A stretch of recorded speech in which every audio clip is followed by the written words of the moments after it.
Members of the jury,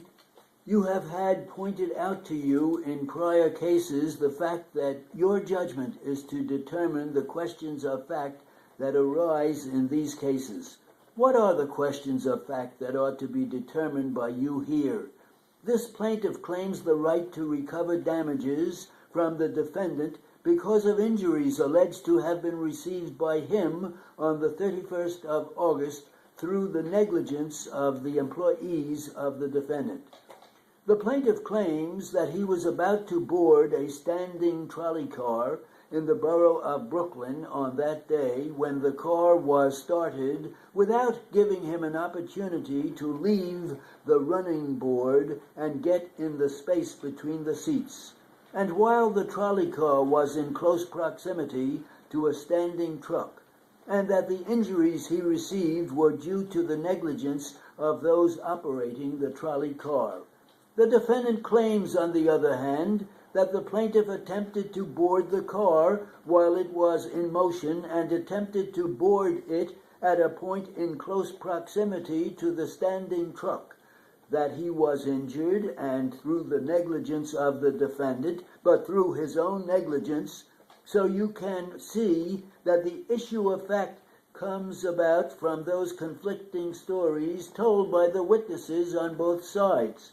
The first duty that you are to perform is to determine how this accident happened. Negligence, as it has been defined to you before, is the failure to use that degree of care and caution that a prudent person would use under a given set of circumstances.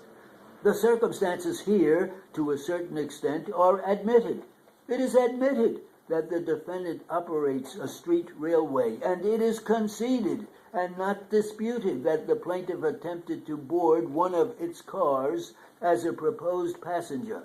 The circumstances of his boarding the car where he was, whether it was in the ordinary place for passengers to enter, whether the car was standing still or moving, the distance from the truck standing alongside of it, are in dispute. The plaintiff must satisfy you that the accident happened substantially as he says it did, that the conductor and motorman of the railway company, or either of them, were negligent, that is, that they did not exercise reasonable care and that they did not give him a reasonable opportunity to board the car and get to a place of safety before they caused it to be started. If the plaintiff does not satisfy you that the accident happened in the manner that he says it did, or substantially as he says it did, he cannot recover here.